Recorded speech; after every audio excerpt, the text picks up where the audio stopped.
It is Sunday, uh, October 4th, 2020, 5:05 p.m. We are late because our mystery guest is having trouble on the technical side getting in. So I am going to work with the mystery guest to get him on the screen, and Kate is going to talk. Kate? Yep, because this is always the best part of In Lieu of Fun is when I just get to freestyle for like about random things that happen to me in my day. Um, well, actually, I could share the video of the Diamondback Terrapin release. Uh, that would be maybe kind of fun. The so I think that I put him up on the screen a few days ago that I had found a an adorable little turtle. Hold on, I will see if I can. There we go. I had found an adorable little turtle, and it was let me see, da da da, application window. There we go. All of the things. Uh, so there's today the tiny little terrapin, uh, and he was poking his head out, and it was like he could smell the marsh. It was kind of great, and that was him when I found him a few days ago, and he was super. I mean, obviously very cute. If you look these up as they become full grown, they're actually like stunning. They have like a bluish white neck and all these spots, and they're really gorgeous. And they have been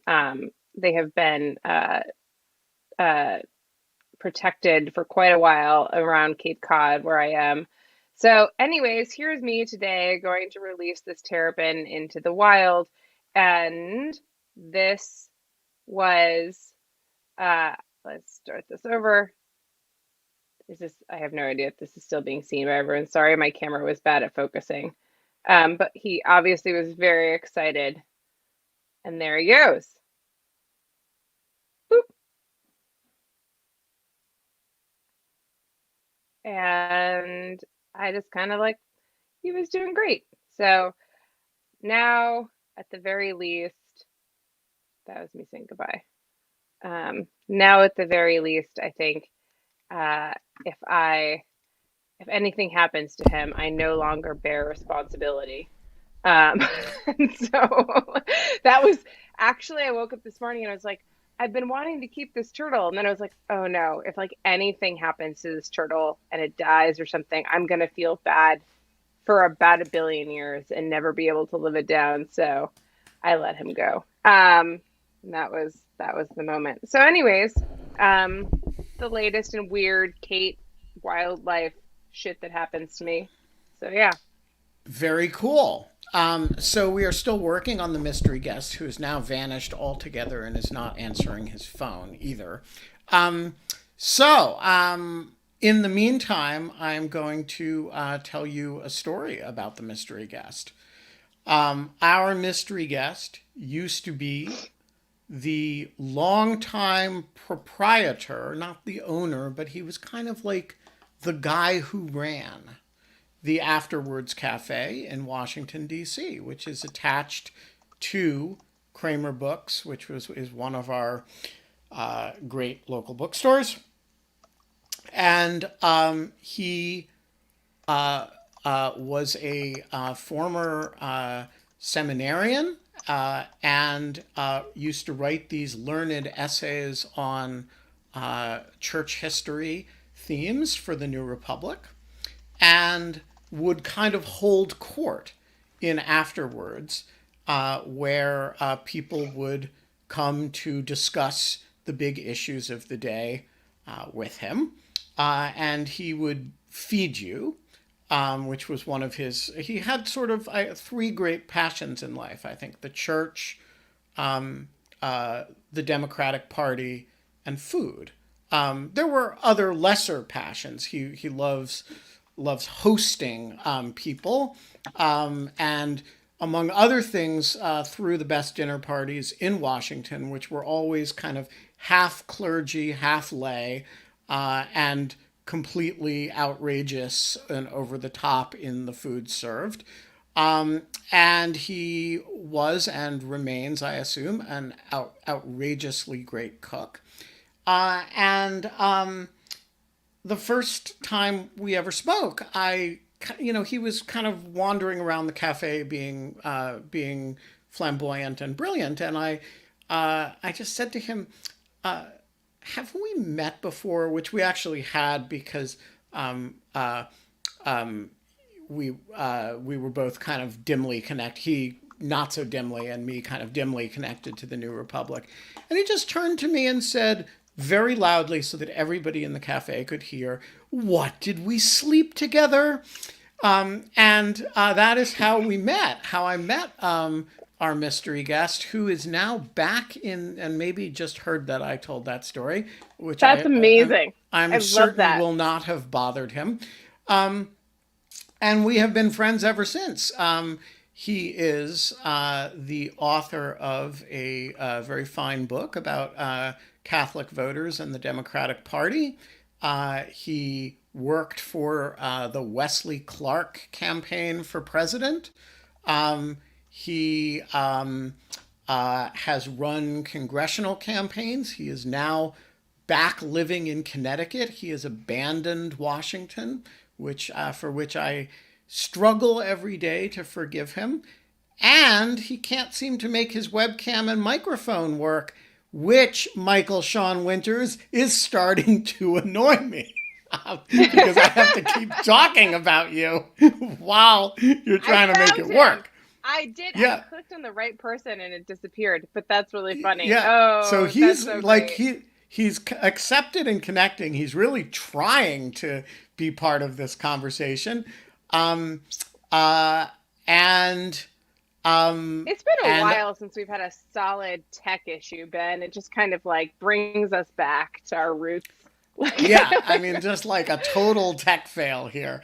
So let's see, what other stories can I tell you about Michael Sean Winters? Oh, yes. Michael Sean currently works for the National Catholic Reporter, where he writes about all kinds of matters related to the church and church politics in the United States. He and he is, among other things, see, this is great because I can just talk about him now and he can't respond, he can't interrupt me. However frustrated I may be, he is now more frustrated because he's like, Ben's just talking shit about me and I can't interrupt him. Yeah, this is like some type of like perfect torture. It is. Here's the other thing. He is the best Vatican gossip in the world. If you like, when you have want to know who's going to be the next, Archbishop of, I don't know, whatever jurisdiction has just come open, you just ask Michael Sean, and he will give you all the scuttlebutt about who's in and who's out. And Michael, you're killing me here. Let's see. I'm just gonna say that none of my mystery guests have had this problem. I think what we're going to have to do is Michael, why don't you just call my phone? We'll put you on speakerphone and we'll do it that way. Will that work? I think it will. Okay. This doesn't have, I could Skype him into this, but that's, Wait, does Crowdcast have like a Crowdcast doesn't have an audio link. Dial? It doesn't have a pure audio link. You can, but Michael, call me. Oh, here we go. Speaker. Michael, how are you doing? Hey, I am so sorry about this. Can you guys hear him? Michael, I'll never forgive you. Can I'm you? sorry, I'm a Luddite. Okay, so here's the problem. The problem is we can hear Michael, but Michael cannot hear us. No, I can hear you. You can? He can watch. Yep. So I what can we see should you. do, It's I'm I going to see. go and make a puppet. and you just stay right here. All right. I know that there's something weird where, and I don't know how to do it, but I think my computer microphone is still linked to Zoom or something else, so they don't have to stop it there and start it somewhere else. I see. So, did you hear my introduction? Yes, most of it. Was any of it unfair? No, I had some of it was private. That's okay. Wait, you got to speak into the phone. We're going to have trouble. People are having trouble I hearing you. thought some of it was not for public consumption, but that's okay. All right. So, let's start. Can people hear Michael?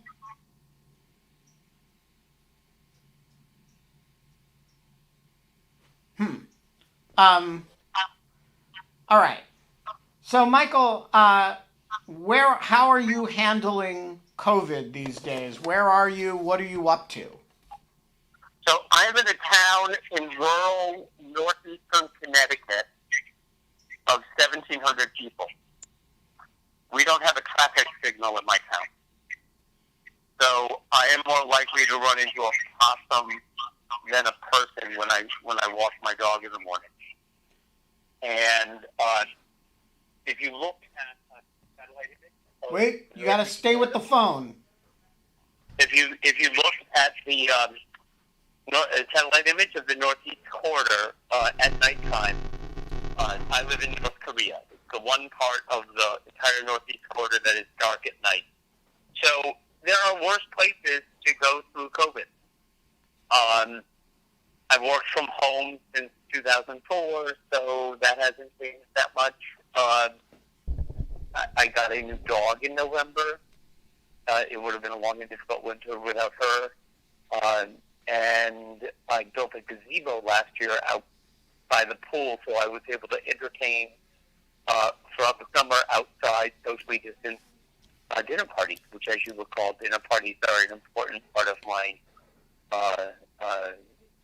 one of my few virtues is hospitality. So I need to do it when that can. Yeah, so I was telling the audience about your dinner parties. So people are having a little bit of trouble hearing you. And so here is what we're going to try to do. Okay. I am going to try something radical. Do you have a Skype address that you use? I don't. Oh, well, then I can't try something radical. So here is my question for you. How do you keep the, how do you, in such, you have that sort of salon vibe that you had in your house here, and you had this incredibly diverse range of people who would come through your house for these parties in a small rural community. How do you replicate that kind of salon diverse feel? It's an hour and a half from Boston College, which helps. And much of my conversational life, and certainly work-related life, has been on the phone for so long. That hasn't changed. There are also, I'm about 20 minutes from the University of Connecticut, so there are a lot of neighbors who are, plugged in and very politically involved. We have an enormously high voter turnout rate in my town. I think we almost always have the highest turnout of any town in the state of Connecticut. So it's, it's different. I will say that. But I have 3 guest rooms upstairs. One has a Caribbean theme. One is the Cardinals' room, which has a very religious theme. The third is the Lincoln bedroom, and if you stay there, you have to make a contribution to the Clinton Foundation. And rather than coming over just from dinner from Northwest to Northeast, now you come to my little town in Connecticut for a weekend. That's pretty cool. And so, All right. So here is what the subject on which I think, in lieu of fun, listeners would most benefit from hearing from you on in the immediate term. In the long term, you're of course going to convert them all to the one true church. But in the short term, talk about Catholic voters in this election, because it seems like there is a significant shift going on, and that Biden is poised to do extremely well with working class Catholics in a way that reasonably that other proximate Democratic candidates have not done.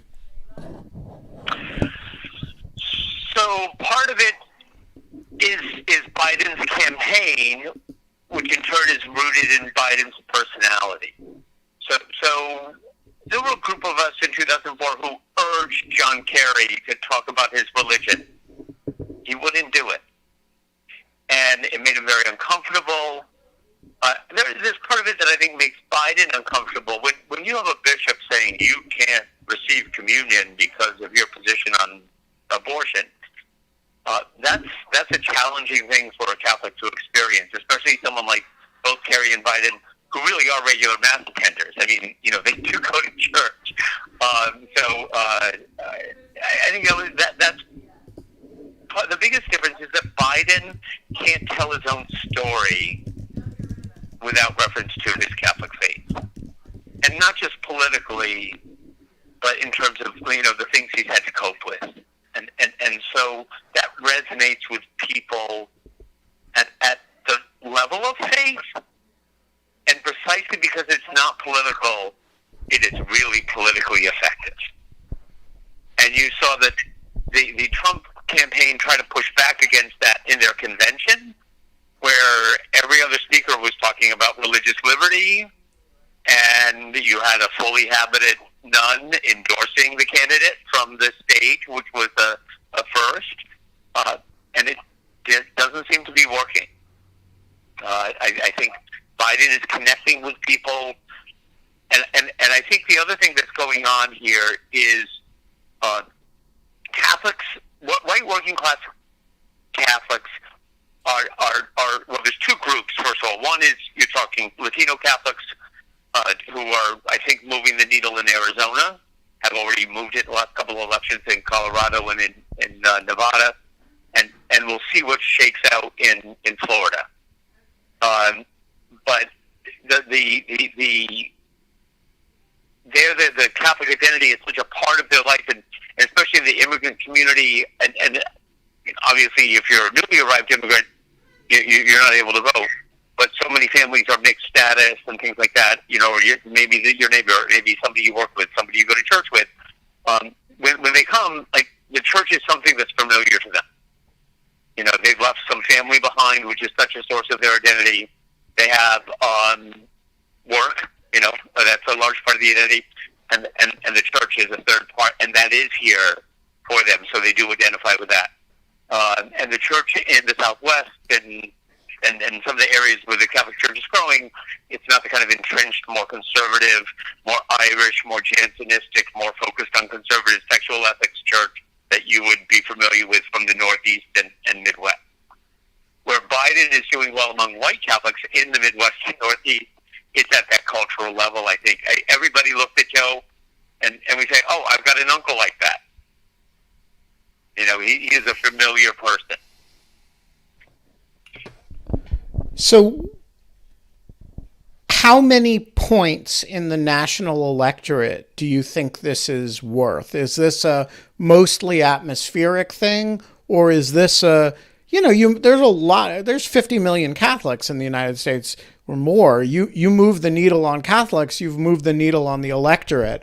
How, what does it translate into and it's, of course, particularly concentrated in certain swing states. So what does it translate into in terms of electoral outcome? Well, the key for the Catholics is that we straddle the electorate in the way most of the Wait, talk into the phone. Okay. we straddle the electorate in a way most other demographics don't. Okay, so 46% of Catholics are reliable Republican. I would say this time, looking at some of the polling, and it's hard to break it down, but it looks like a part of that has become tuned out. They're probably not going to vote for Biden, but they are probably going to stay home, whether it's 4% or 5%. This 46% are reliably, 46% are reliably Democratic. And then you've got that center, right? And that's not the case with white evangelicals, where it's like 70-30, or Jews, where it's 70-30, or black Christians, where it's 80-20 or 90-10.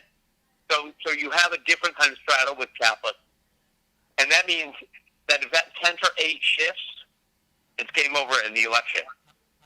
And you also, as you noted, in Pennsylvania and Wisconsin, Catholics are even a slightly more, a slightly higher percentage of the population and of the registered voter list than in the national. If we're 23% nationally, like 26, 27 in Pennsylvania and in Wisconsin. Kate, thoughts?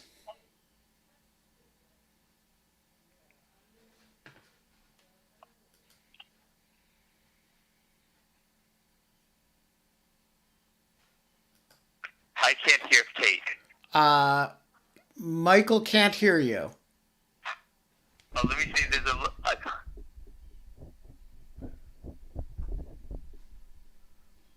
Now I can't hear you either. You're muted, Kate. The reason, unmute yourself. It won't let you? All right, I'm removing Kate. All right, this is like a total tech fail cast. I'm removing Kate from the thing, and then we're going to bring her back, and maybe she will be able to talk this time. Oh, this is... puppet. I'm looking at the comments. I agree. It's the puppet. All right, Hello. Now I can hear Kate. Hi. Now can you hear Kate? Hello.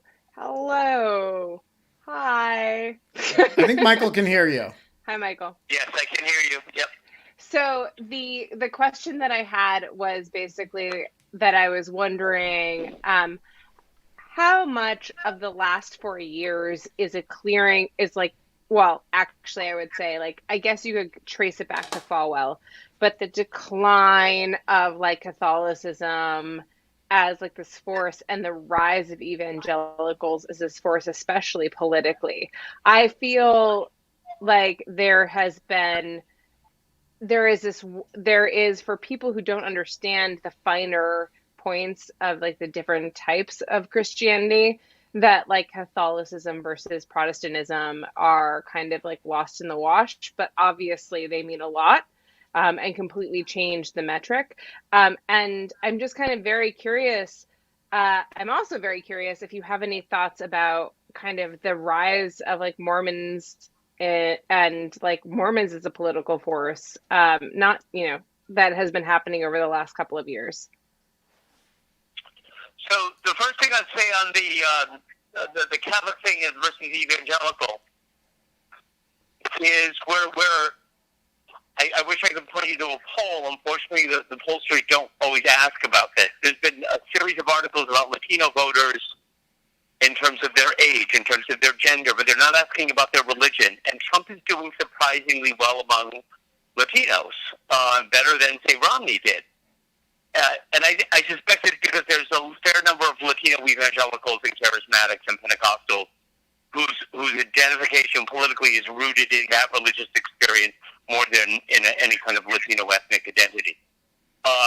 In terms of the white Catholics versus white evangelicals, what you are seeing is divisions within the Catholic Church that mirror the political landscape. So, whereas if in 1960, there was a Catholic vote, it doesn't really work out that way.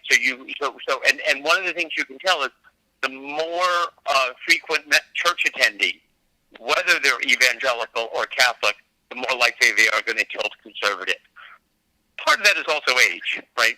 Older people tend to go to church more often, except this year, because everything was thrown off this year. So I don't know if that's answering your question, but I think the political divisions within the culture have seeped into the Catholic Church demonstrably. You see this with the Amy Barrett nomination and the different Catholic reactions to that, in a way that you can no longer talk of a Catholic vote. It is Catholic votes, and what's going to motivate the different groups. And this, in turn, becomes an ecclesiological challenge. So it's not good for the health of religion to have political division manifesting themselves inside the community of faith in a way that it's corrosive and at some point becomes, demeaning, That's true. I mean, there's that's true in the Jewish community too. It used to be the Jewish community was kind of monolithically democratic, and now you have this, Orthodox, non-Orthodox division where, the politics have gotten really different. Can I ask a question though, as a follow-up? Because I think that this is super interesting, but I do think that I grew up in this very interesting town, or a specific town that was outside Rochester, New York, and there was a huge amount of for the population, Mormon voters, and then there were a huge amount of very religious Catholics, and there was a huge amount of born again kind of evangelicals, and there were a couple of Jews. And that was kind of, and then there was some and moderate Christian kind of WASPs. And I would say that to your point, there was in my high school, they started a conservative club, and it was the Mormons, the Catholics, and the born again Christians that all aligned on on a social right, socially conservative type of kind of agenda. And even though there was no coherence to their respective religions, and I guess that was back in 2002, but that seems to only have grown in the last couple of years. Do you feel like that's true? Yeah, well, it's interesting. Is it Lee Drummond who did the research that he looked at those, yes, divided the electorate by values into quartiles, right? And so you had those who are liberal on both social and economic issues in one quarter, or really a third, right? And that's the Democratic base and conservative both sets of votes. And then you had the kind of Howard Schultz, Michael Bloomberg, who are fiscally conservative but socially liberal quartile, which was 4% of the electorate. And then there was those who are socially conservative and economically liberal, and it was 28% of the electorate. Right. And you're surprisingly oh my God, high. These are Catholics. It's not that surprising if you think of that as people with tons of children, and it's that need help from the government to raise those children, or that they have just a huge family, or they have jobs that are not super that are not hugely thing, or that the money is not the thing that drives them in their lives. Yeah, or they're part of a religious tradition that that values, that has socially conservative values, but a certain, a high degree of social justice commitments in the over 150 years. Yeah, completely. Sorry, I didn't mean to interrupt you at all. No, this is on a day when Pope Francis dropped into encyclical Fratelli Tutti this morning, which is on solidarity and is a direct rebuttal to the kind of faux nationalistic solidarity that Trump is trying to offer white working class voters, right? This is an authentically Christian and Catholic understanding of solidarity. But the point I wanted to make about what you were talking about your high school was you see, the key word there was social. And so, yeah, so there's a Catholic identity politically that is defined by social issues and that has been willing to look the other way on the church's teaching of 150 years of deeply suspicious attitudes toward markets. You know, I mean, Quadro de Milano in 1931 refers to what we would know as libertarianism by the phrase erroneous autonomy, and he calls it a poison spring. We were on to the Cato Institute early. And I think there's a certain consistency there. You know, there was a moment in the ACA debate when, because of the column I write, I tend to watch a little bit of Fox and a little bit of MSNBC every night. And you would hear on MSNBC this strong communitarian emphasis until you got to the contraception mandate or abortion. And then it's, we don't want the doctor involved. We don't want the government telling us what we can do. And you got the exact reverse on Fox, which was on that issue, they wanted the government involved. But on every other aspect of healthcare, the government, can't tell you who your doctor is going to be. It was this strange communitarian, libertarian divide. And I think that does cut through. And if you're what my friend Neil Levesque at St. Anselm's calls, if you have the full peacock of Catholic identity, you are politically homeless in America. Like, I mean, you're going to hold your nose to a certain degree one way or the other. So I want to ask you about an old friend of both of ours who's gotten himself in some trouble with the church, and that is our not a close friend of mine, but I think he was somebody you knew pretty well, Mark White, who is now a priest in rural Virginia, who has been ordered by his bishop to cease and desist functioning as a priest because he, as best as I can tell, because he refused to stop blogging about the church's response to Theodore McCarrick. And I remember Mark when we were sort of in our early 20s, and he had just gone to seminary, and he had grown up with friends of mine. He's the brother of a fairly famous journalist. And I remember being quite fond of him despite his theological ferocity. And I recall that you knew him pretty well as well. I have followed his travails in the Washington Post and was interested for your thoughts on the case to the extent that you've followed it, which, as I have assured our viewers, you are the foremost Vatican gossip in the world. I have no doubt that you have followed it. Yeah, Mark was a waiter of mine at Kramer's. That I did not remember. And I can remember the night when he said he wanted to start going to church again.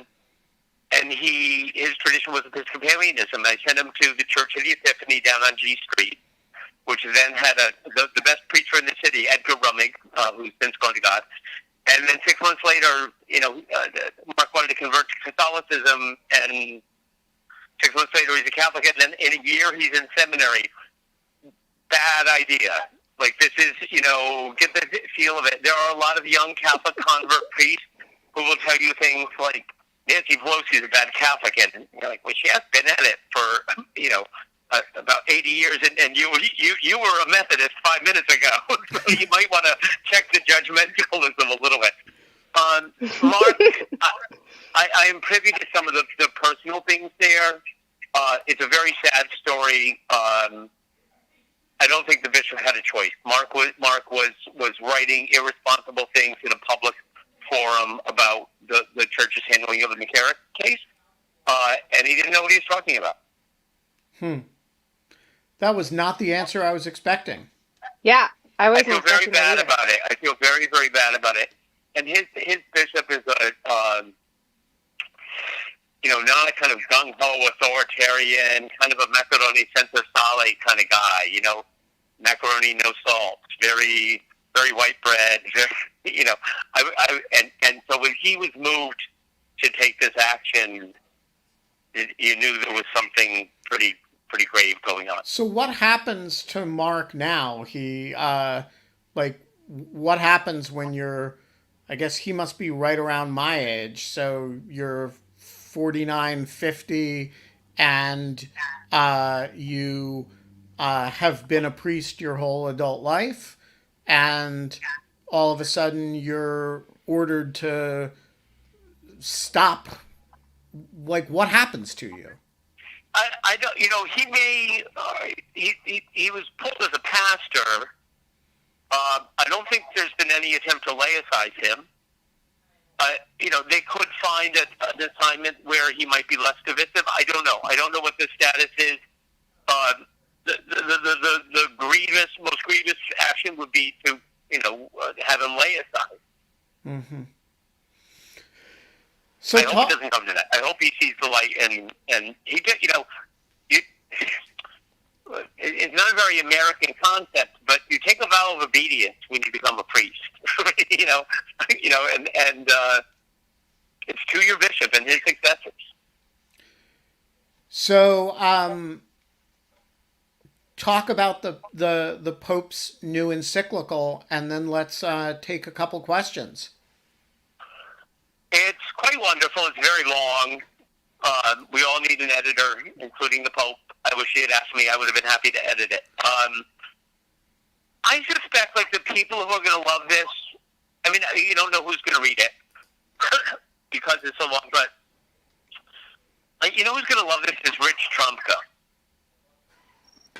How so?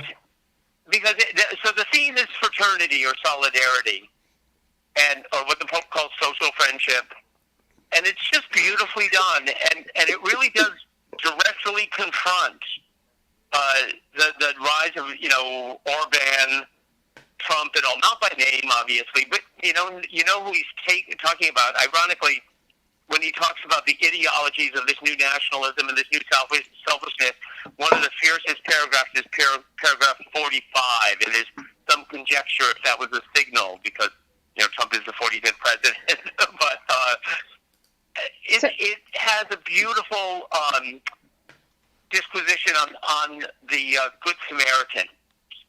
And given your background and your familiarity with legal issues and the whole religious liberty fight, I would say the U.S. bishops in prosecuting that fight have failed to ask something that I think is actually at the heart of if you want to be a real originalist about religious liberty, part of that is, what do we owe people with whom we disagree? And that's very much how the Pope brings in a variety of issues. What do we owe people in our culture that we disagree with so that we can come together in the face to deal with this pandemic, which has really shown the limits of the way we've organized our society in the West. So it's very powerful. It's very poignant in parts. I commend the section on politics is what I focused on in my column this morning, which I posted at National Catholic Reporter. You can Google that, and we'll see. It'll be interesting to see how these devout Republican Catholics wrestle with this teaching from the Pope. And for instance, there's a very specific closing of the door on the acceptance of the death penalty. Like, that is not admissible. He uses the word inadmissible. And this at a time when we have a Catholic Attorney General who has brought back the federal death penalty. Kate, do you have further questions before we go to audience questions? No, I'm really eager for the audience questions. All right. Speaking of our Catholic Attorney General who's brought back the death penalty, we also have a evangelical Secretary of State who has picked a fight with the Vatican, the subject of John Bordeaux's question. John, what's on your mind? First of all, Michael, thank you for fighting through the tech issues. I sympathize. Yeah, I mean, Pompeo apparently went to go visit the Pope for some reason, some immediate reason as a head of state, I suppose. And the Pope said that's not really a good idea because you're near the election and such. And the response was some sort of article or screed from the Secretary of State But I get the sense that there is the whole movement that's somewhat anti-Francis. And I'm curious if Pompeo and the others are part of that. But what is your take on this sort of thing? Because the layers of this are amazing to me. Not just a mini schism between Francis and the conservative part, but also two heads of the two governments going at each other. I'm just curious what your take is on this dust up. So the Vatican hasn't been around for 2,000 years by burning bridges. So I think there is a general desire to always make things work and keep relationships going. In this case, Pompeo, before he got to Rome, publicly criticized the Vatican's deal with China, which you can criticize or not, but if your government, if your administration is Speak into the mic, Michael. If your administration is making all this about the government can't tell religion what it can do, and your Secretary of State is criticizing a separate bilateral deal, Pompeo was kind of sending a mixed signal. Ironically, he also attended this weekend the ordination of 8 deacons at the North American College, where U.S. seminarians study, and it looks just like the Amy Coney Barrett event. Nobody wearing any masks, and at the reception afterwards, right when they were in St. Peter's, everybody had to have your mask on because you're in Italy, right? Like, they took this really seriously. But as soon as they got back to the North American College, there's Pompeo, the Gingriches, of course. Mrs. Gingrich is the Trump administration's ambassador to the Vatican. It's kind of freaky. So I don't know what to make of it. It's very, very funny to see these conservatives rewrite the history of John Paul II, who, was in negotiations with Jaruzelski, who was pushing for openings to Castro. So this idea that, he never negotiated with communists, that's not actually true at all. It's not even close to true. And yet it has to be true for their narrative. More generally, how do you understand the battle between Francis and the conservative, I don't know what to call it, flank? It does seem like he has he's kind of constantly fighting off a kind of old guard. Is that simplistic, or is that really what's happening? Yes and no. Do not underestimate the degree to which, as a popular phenomenon, this is a uniquely American phenomenon that is very well funded, very organized by conservative Catholics who wish to delegitimize this papacy. Like the Attorney General, for example? He certainly, some of his friends would be, if you look at who was at the Amy Coney Barrett event, there were a few exceptions. Father Jenkins is a great guy, obviously. But the political operatives who were there would be very much the anti-Francis crowd. And, they're like Catholic University in Washington. They started this business school. Now, I don't think a Catholic university should have a business school unless it is called the Dorothy Day School of Business. But who famously said, that filthy, rotten system. But these are the things. But at a popular level, and also among bishops, it is a uniquely American thing. There are a couple cranks here and there. The German Cardinal Mueller, who the Pope had to sack, and he's part of the opposition. There was this famous Italian diplomat, Vigano, who had been the ambassador to the U.S. He's in the opposition. But only in America do you have large parts of the bishops who are really, if not actively hostile, pretty clearly disaffected from the Pope. Who, again, is someone they take a vow of obedience to. It's quite upsetting. And then when you see some of these commentariats and these websites run by people who were, Methodists until Wednesday, it used to be a joke to be more Catholic than the Pope. Right. All right, Daniel. Daniel has a semi-serious question. I know, Michael, you will take it extremely seriously. I was just going to say I have an unserious question, but if Trump were a dish or a piece of food, what would he be? This is because I introduced you as a great host and cook. Nothing I would serve to company. So No- I will tell you, actually, I will tell you. I came across recently a 19... Wait, you're fading out again. Speak into the mic. Okay, I came across a 1950s cookbook that was put together by some of the women in our town. And the very first recipe was from Mrs. Harriet Truman, who was not known as a culinary giant. And it was for a molded Jell-O salad.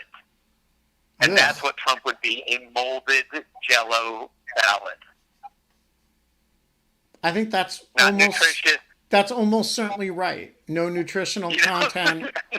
Really white. I have to say, in my own looking at old cookbooks looking at old cookbooks, Michael, I have an old New York Times cookbook, and literally the cookbook is like, do you want to make turtle soup? Here is the recipe for turtle soup. 1 can of turtle. It's like a can of turtle. And then it's like here, and then I don't know, probably it's like, and then add like French onion rings and like green beans and marshmallows on top of that turtle, and there's your perfect turtle soup. So, Michael, This is very true. you're a great American. Because, of course, in the 1950s, they didn't know about processed foods being bad, and women who had been working and working and working and working, all of a sudden things were being done for them that made it easy. So I came across a recipe that called for a can of chicken. I didn't know you canned chicken. But yeah. you did in the 1950s, and there's somebody who had been wrestling with how do you store this, how do you freeze it, how do you preserve things since a little girl. Like, oh my God, of course for them this was just like this huge relief. Yeah, I would say that like you take that can of chicken and just huck it at the guy who's make you his dinner. But that's just me. Michael, we will bring you back someday when we can actually see your ebullient, smiling face, and people can hear you properly. It is great to hear your voice. It's been way too long, and look forward to seeing you again soon in person. I apologize for my technological Ludditeness, and I wish everyone a very happy Feast of St. Francis of Assisi. We will see you soon. Ciao. All right. He was unbelievably charming. He is Look unbelievably Look charming. at how cute he is. And he knows so much, and he's still listening to us, I assume. So I know. we should probably not embarrass him. Apologies to everybody for the tech fail. Since there are still 82 of you here and about 100 on YouTube, I assume the sound was it was actually fine, Ben. actually I could hear everything workable. perfectly. It was fine. I think that I hope I was not trying to be in any way insulting with the puppet. It was just to try to have fun with it and keep it interesting. Oh, well, okay, goodbye. Hello. Ben just disappeared. Hi everyone. Hello. It's another episode of Suddenly Was Kate. just one of those things. Thank God. Just one of those crazy things. One of them bells that now and then ring. You know, That was perfect. That was the Some- perfect end. That was the perfect. sometimes, Oh God. do you remember our second show or when it was just a total tech fail? And The we one with ended it up. Danielle, where we Yeah, couldn't where we even get it ended to it up work. for 6 Oh minutes, yeah, yeah. I completely That was- remember that. I mean, but this was You have always been more I stressed can say better about than the. that. That was just, that was just on the spot. I thought it was Um, actually pretty good. But I would say like, but no, but you've always been more stressed about this. I'm just kind of like, who are these people? None of these people are showing. I mean, like, yes, we could get more followers if we had a better produced show or whatever. But like, also like, there's got to be like just the Venn diagram of things you're willing to put effort into and can control and things that like people will be willing to watch and like that's just gonna match up at some point. the other thing is that, one thing we figured out is that we can just shoot the shit for an hour. Oh, And easily. if like if Easily, it's like more if than an it's hour. if it's not like if the tech fail is total, we're still okay. Yeah. So That's who do we always have? how I felt. It's like I can always talk to you. Like that's just Yeah. fine. And that's interesting So to some people. You and got to the move rest the mic a little closer though. There you go. okay. Um, so uh, tomorrow we have Camille Bissett, my Brookings colleague, who is neato and really, really smart and interesting. And we have a hell of a week coming up. Yeah, Which, you really lined up a great week for us, Ben. Can I read it it's a, off? So yeah, we sure. have Camille Busset, we have Natasha Bertrand on Tuesday, then we have uh Pete Struck, holy shit, on Wednesday. Then we have Bart Gelman on Thursday, and we don't have anyone for Friday, but I think we might have Kathleen Ballou. And I think that that would be amazing because that would be just like a great week. Um, I don't I know Ben, I don't know what's going on. Like I'm I know. This is just like suddenly just me. I know. I should like out and it's totally just me. Um Hello. Welcome to my depthless room that Room Raider would like completely massacre. Hi Ben. It was just one of those things. Just one of those crazy things. That's pretty good. One of those bells that now and then can ring. He just flipped down again. Just one of those things. Oh God. In the middle of that, we're cutting you off. All right. It's been an epic Sunday of performance. This has been an extraordinary show. Now my house is falling down. Yeah, please. It's not on fire. We better end it before things get even worse. See you tomorrow.